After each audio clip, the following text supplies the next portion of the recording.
আসসালামু আলাইকুম প্রিয় ভিউয়ার্স, আপনাদেরকে আজকে একটা মহাঔষধি গাছের বিষয়ে আপনাদেরকে একটু ধারণা দিব। এই গাছটার নাম হচ্ছে তেলাকুচু গাছ।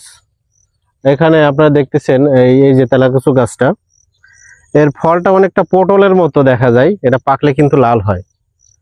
এর ওষুধি গুণাগুণ বলে আপনাদেরকে শেষ করা যাবে না, আমি যতটুকু জানি আপনাদের সাথে শেয়ার করব। এর 1 নম্বর কাজ হচ্ছে যে এটা আপনার ডায়াবেটিক্সের মহাঔষধি হিসেবে কাজ করে।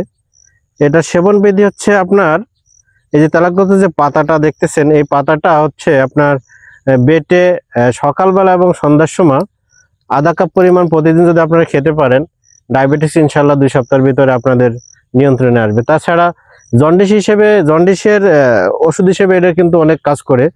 এই তেলাকুচু পাতার শিকড় অর্থাৎ মূল যেটা আছে, মূল বেটে এবং এই পাতার রস একসাথে যদি বেটে হালকা কুসুম গরম করে প্রতিদিন সকাল এবং সন্ধ্যায় আপনারা খেতে পারেন, তাহলে এই জন্ডিস 2 সপ্তাহের ভিতরে নিয়ন্ত্রণে আসবে।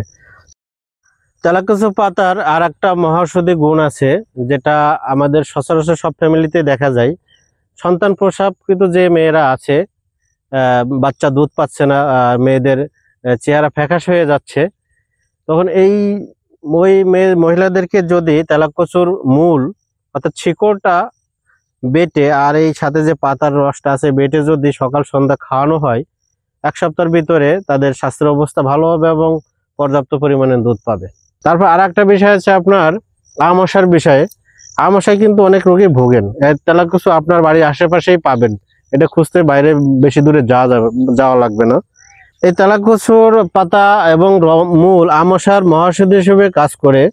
এটা আপনার সেবন বিধি হচ্ছে মূলটা তুলে ভালো করে ধুয়ে বেটে রস করে এবং সাথে এই পাতা বেটে যদি আপনারা আধা কাপ পরিমাণ প্রতিদিন সকালবেলা খেতে পারেন এবং সন্ধ্যার সময় যদি খেতে পারেন, জন্ডিস 2 সপ্তাহের ভিতরে আপনার নিয়ন্ত্রণ আসবে। এছাড়া পচা ঘা বা ফোড়া যেখানে হয় সেখানে যদি তেলাকুচুর পাতা বেটে আপনি লাগাই দেন, এটা অনেক অ্যান্টিবায়োটিকের মতো কাজ করবে। তাছাড়া আরো অনেক যেগুলো আছে আপনাদেরকে বলে শেষ করা যাবে না, অনেক গুণাগুণ আছে। এটা আপনারা সবজি হিসেবেও খেতে পারেন। সবজি হিসেবে খেলে সব রোগের কাজ একসাথে করবে।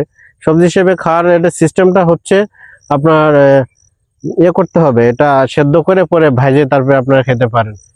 আপনাদেরকে আরো অনেক কিছু বলার ইচ্ছা ছিল, কিন্তু আসলে ভিডিওটা অনেক বড় হয়ে যাচ্ছে বলে আমি বলতে পারতেছি না।